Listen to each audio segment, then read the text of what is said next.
రంగారెడ్డి జిల్లా Shabad police station పరిధిలో ఆరుగురి దారుణ హత్య ఉదంతం స్థానికంగా పెను సంచలనం క్రియేట్ చేస్తుంది. నిందితుడు రాజ్ కుమార్ పై గతంలోనే ఫిర్యాదు చేసిన పోలీసులు నిర్లక్ష్యం వహించారని, సరైన చర్యలు తీసుకోకపోవడం వల్లే ఈ ఘోరం జరిగిందంటూ బాలిక తరపు మృతులు బంధువులు, గ్రామస్తులు షాబాద్ పిఎస్ ఎదుట ఆ రహదారిపై బైఠాయించి భారీ ఆందోళన దిగారు. మీరు చూస్తున్నారు మనం టీవీ స్క్రీన్పై.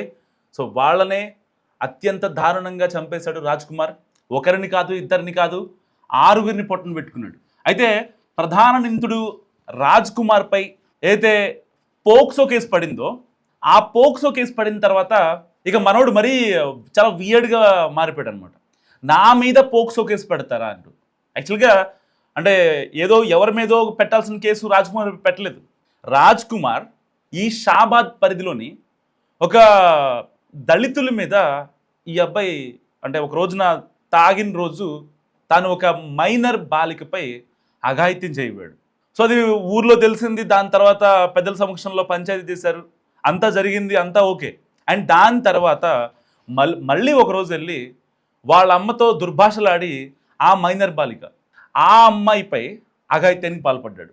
అండ్ దాని తర్వాత కూడా వాళ్ళ ఇంటికి వెళ్ళి వాళ్ళని బెదిరించాడు. మీరు కనుక ఒకవేళ పోక్సో కేసు కానీ లేకపోతే స్టేషన్కి వెళ్ళడం, కోర్టులు తిరగడం ఇలాంటివి చేశారంటే మిమ్మల్ని చంపేస్తా అని చెప్పాడు. సో ఇప్పుడు అదే చేశాడు అన్నట్టుగా. సో ఇప్పుడు అక్కడ గ్రామస్తులు, ఇటు బంధువులు వాళ్ళంతా ఆందోళన నిర్వహిస్తున్న పరిస్థితి.